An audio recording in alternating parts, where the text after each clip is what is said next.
عليكم ورحمة الله تعالى وبركاته. الحمد لله والصلاة والسلام على سيدنا محمد وعلى آله وصحبه والتابعين وتابعه بإحسان إلى يوم الدين. ishimwe n'ikuzo byuzuye ni ibya Allah subhanahu wa ta'ala, impuhwe imbabazi ndetse n'amahoro n'ibisakare ku ntumwa ye, intumwa yacu yatwoherejweho, umukunzi wacu Muhammad sallallahu alaihi wasallam, ndetse n'umuryango we n'abasahaba n'abakurikiye iyo nzira n'abayikurikije n'abazayikurikirageza ku munsi w'imperuka. Natuye Allah subhanahu wa ta'ala kubw'impuhwe ze n'imbabazi adushyire muri bo. Bavandimwe inshuti, dukomeje isomo ryacu rijyanye no kumenya amateka ya Rasul sallallahu alaihi wasallam. Twatangiye igice tuganiraho Rasul sallallahu alaihi wasallam ko arimo gutegura leta ya Kisilamu, arimo gutegura igihugu cya Kisilamu. Twavuze rero ko yahereye ku gushyira hamwe abantu babanze bahurize hamwe bave mu ntambara zidafite akamaro. Ahuza rero abantu ba Madina barimo inda zikomeye cyane, ndavuga imiryango ikomeye cyane ya Aus na Khazraj, bahoraga mu ntambara z'urudaca abagira bamwe. Intambara rero ubwo ziba ziracitse hagati yabo. Icya kabiri rero yakoze Rasul sallallahu alaihi wasallam ni ugushyira ubuvandimwe hagati ya muhajirun, abimukira abaje baturutse i Maka, ndetse n'abantu ba Madina. Rasul sallallahu alaihi wasallam yaje guha izina rya Ansar. Ansar ushatse bavuga ko ari abatabazi, ushatse bavuga ko ari abarinzi, ushatse bavuga yuko ari abantu bafasha abandi. Ndavuga mu Kinyarwanda, ariko mu Cyarabu ni uko nyine, al Ansar niko Rasul sallallahu alaihi wasallam yabibise nyine, kubera yuko bari iwabo ariho Madina, bakira rero abavandimwe babo baturutse i Maka. Rasul sallallahu alaihi wasallam yise al-muhajiruna, nyine abimukira. Barabatabara nyine, ingorane bahuraga nazo i Maka aho bavuka, izo bahuranaga nazo ziturutse kubo bavukana ariko batari bagize amahirwe yo kuba baba abayisilamu muri icyo gihe, nizo zatumye Rasul sallallahu alaihi wasallam baha iryo zina rya muhajiruna, kuko bimutse n'abari akabita al-Ansar, kuko batabaye bagenzi babo bakabakira neza nk'abavandimwe. Aba rero nabo Rasul sallallahu alaihi wasallam, amatsinda abiri, yubatse ubuvandimwe bukomeye cyane hagati yabo,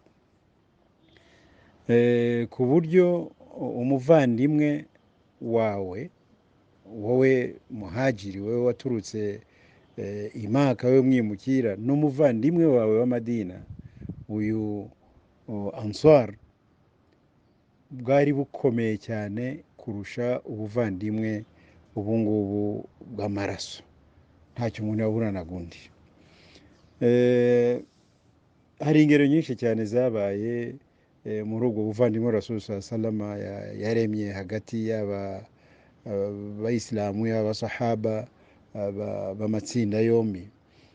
Urugero ni nka Abdurrahman bin Auf. Rasul sallallahu alaihi wasallam yamugize umuvandimwe wa Saad bin Rabia. Saad bin Rabia uyu nguyu ni umuntu wa Madina, ni umu Ansar. Abdurrahman bin Auf atubwira ubuvandimwe bwe n'uwo Saad radiyallahu anhuma, ati Rasul yashyize ubuvandimwe hagati yanjye na Saad bin Rabia. Uyu muvandimwe wanjye rero arambwira ati, dore mfite, nta muntu muri Madina undusha umutungo, meze neza cyane, mfite imirima, ndi umucuruzi. Iyi mari yanjye rero, umutungo wanjye wose uko wakabaye, fata 50% nanjye nasigarana 50%, kandi uhitemo uwo ushaka. Umurima ufate igice wahisemo, ari amatungo ufate ayo ushaka, amafaranga yo turagabana. reba ukwemera no kumvira rasulu sallallahu alaihi wasallam, no kumva iteko rya Allah subhanahu wa ta'ala. Abdurrahman bin Auf rero amushubije aramubwira ati, muvandimwe wanjye rwose ndagushimiye cyane ubwo buvandimwe unyeretse, ariko icyo nagusabaga gusa nyereka isoko abantu bacururizamo. Aramubwira ati, hari isoko rya Kainuka hariya hirya mu Bayahudi, aho ngaho niho ushobora kujya gucuruza.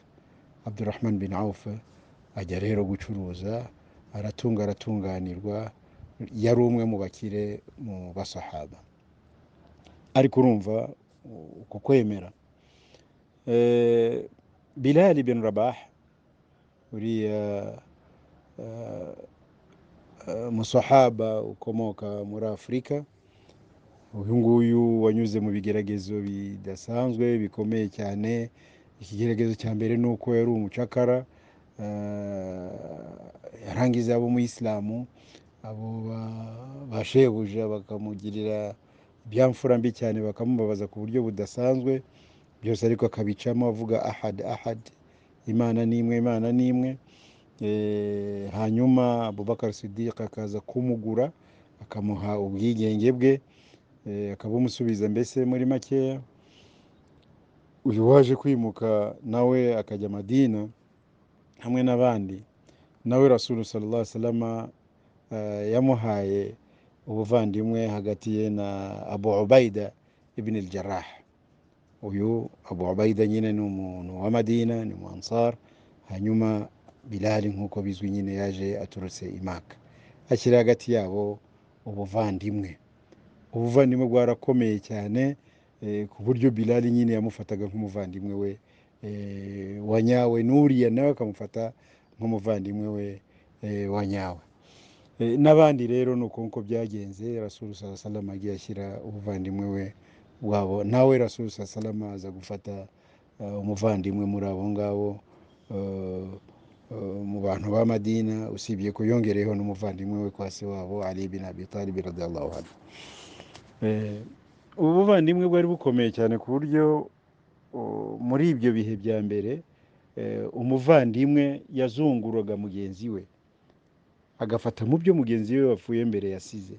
Niba ari umuhajiri wapfuye mbere yarafite imitungo, umuvandimwe wa Madina akaba yabimuzunguramo. Niba ari umuansari wapfuye mbere, umuvandimwe w'umuhajiri akamuzungura, kugeza Allah subhanahu wa ta'ala amanuye aya za Qur'ani zivuga ziti ulul arham ba'dhum awla bi ba'd. Abavandimwe b'amaraso, abavandimwe gakondo, nibo bafite uburenganzira kuri bagenzi babo kurusha abandi bantu. Nibwo rero byabaye haramu noneho ko uyu muvandimwe ushingiye kuri kwimuka no kuba uri uwa Madina, naho ngaho byahagarikiye. Urumva rero ubwo buvandimwe Rasul sallallahu alaihi wasallam yubatse hagati y'aya matsinda abiri y'abayisilamu. Ubuvandimwe subhanallah bwari bukomeye cyane. Utari ufite umutungo we yarawugabanye na mugenzi we, mbese umuansari aramubwiye, dore ibyo nguhaye. Akenshi byari kugabana 50-50. N'udafite nawe bakagabana ubwo ibyo bikeya bihari. Subhanallah, sinzi ukuntu umuntu wabyita.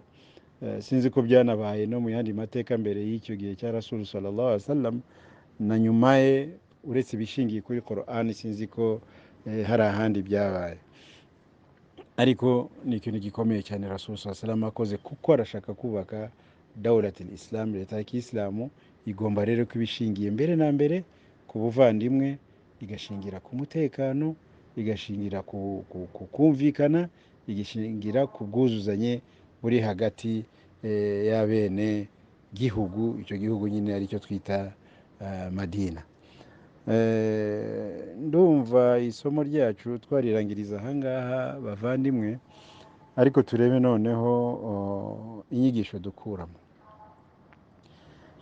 Inyigisho ya mbere dukuramo ni uko nyine rasulu salama afite gahunda yahawe na Allah subhanahu wa ta'ala agomba kubahiriza. Ntabwo akora ashingiye ku marangamutima, ntabwo akora ibyifuzo bye, ahubwo arakora ibyo Allah subhanahu wa ta'ala amutegetse, ibyo Allah subhanahu wa ta'ala amuyoboyemo. Icyo ni icya mbere. Icya kabiri, turakuramo isomo ry'uko hagomba imyiteguro iteka ryose. Biriya bamwe mu bantu bagenda bavuga bati bategereje ibitangaza, ko ibintu byose bikorwa mu bitangaza, ibintu byikora, ko Allah subhanahu wa ta'ala ari bubikore n'ibindi nk'ibyo ngibyo. Ibyo Allah subhanahu wa ta'ala abikorera intumwa ze, wenda na bamwe mu bagaragu be n'abaja be bakeya cyane, ariko umuyisilamu ntabwo yabigendera akavuga ati nibyo ashingiye gusa. Hagomba kuba ibintu biri matiriyo, ibintu bifatika umuntu akora kugira ngo agere ku kintu runaka. Nibyo rero na Rasul sallallahu yakoraga. Arashaka igihugu cya Kiislamu, ntabwo rero yavuga ati ngo ndategereje ko Allah subhanahu wa ta'ala azamanura Jibril cyangwa agakora ibitangaza gusa icyo kintu kikabaho. Hagomba impamvu rero ziri physical, impamvu ziri materiyo, zigaragara, zifatika, akoresha, ariko wenda hakaza kuzana tawfiq, ubushake bwa Allah subhanahu wa ta'ala kugira ngo icyo kintu kigerweho. Nicyo gituma rero mu byo twize bushize yashyize yunze Aus na Khazraj, akurikizaho rero gushyira ubuvandimwe buhamye, bukomeye, bwimbitse hagati ya muhajiruna na ansar. Ikindi dukuramo nuko Rasul sallallahu alaihi wasallam yumvirwaga cyane n'abasahaba. Abamwemeye baramwemeraga kurusha, sinzi ukuntu nabivuga. Urabona umuntu ariyambura umutungo we wose, akavuga ati 50% ndayiguhaye, 50 wenda ndayisigaranye. Undi akavuga ati dore nta nicyo nari mfite, ariko reka utudukiya mfite, ibi biryo nabi mfite by'uyu munsi, reka tubisangire, reka tubisaranganye. Ubu buvandimwe bukomeye cyane. Iri ni irindi somo dukuramo. Ariko hari n'irindi somo dukuramo, nuko abasahaba radiyallahu anhum icyo bumvaga kuri Rasul sallallahu alaihi wasallam cyahitaga kijya mu bikorwa. Ntabwo byabaga ari ukwemera gusa, kuvuga ko ndemera, mfite imani, ukavuga uti iri ku mutima. Byagombaga kugaragara no mu bikorwa. Ni nako tubona ko aba basahaba babigenje muri kino gikorwa Rasul sallallahu alaihi wasallam yari atangije. Ikindi tubonamo nuko hazamo cya kintu cyo kurenga ivangura ry'amoko, ivangura ry'amabara, ivangura iryo ari ryo yose. Rasul sallallahu alaihi wasallam arariciye. Mwitwa ko muri abemera, mwemera Allah subhanahu wa ta'ala. Ikibatandukanye imbere ya Allah subhanahu wa ta'ala ni ukumwegera cyane kurusha. Uri imbere ya Allah subhanahu wa ta'ala mu kwemera, mu bikorwa byiza, uwo niwe ukomeye imbere ya Allah subhanahu wa ta'ala. Ntabwo ari ibara, ntabwo ari inkomoko, ntabwo ari iki. Nicyo gituma ubona na Bilal hano Rasul sallallahu alaihi wasallam yubatse hagati, ubuvandimwe bwe yabubatse hagati ye. We ni umwirabura uheruka kuba umucakara, ariko Rasul sallallahu alaihi wasallam ashyize ubuvandimwe we hagati ye na Abi Ubaida ibn al-Jarrah. Uyu nguyu ntabwo ari umwirabura mugenzi we, ariko ni umusahaba mugenzi we, ni umwemera mugenzi we. Ibintu rero by'ivangura, ibintu bishingiye ku tundi tuntu nk'utwo ngutwo tudafite akamaro, Rasul sallallahu alaihi wasallam yarabiciye. Ndumva muri makeya ari amasomo twakura mu cyiciro cya none, usibye ko umukuri ashobora kuba ari na menshi kurushaho. Dusabe Allah subhanahu wa ta'ala duhe kumenya amateka ya Rasul sallallahu alaihi wasallam, tuyafateho urugero, tumwigireho. Dusabe Allah subhanahu wa ta'ala duhe kwemera gushyitse, aduhe gukomera ku nzira ye, adukize ubukene, adukize indwara n'ibindi byorezo. Dusabe Allah subhanahu wa ta'ala igihugu cyacu agihe amahoro n'umutekano. Abayobozi bacu akomeze abayobore, abakomeze ku nzira yo kutuyobora neza. Allah subhanahu wa ta'ala yaha Afurika n'isi yose amahoro n'umutekano. Ubukene, inzara, ibyorezo, ibiza n'ibindi byose Allah subhanahu wa ta'ala abikure mu isi kugira ngo abantu babane ku neza mu mahoro n'umutekano. wassalamu alaikum warahmatullahi taala wabarakatu.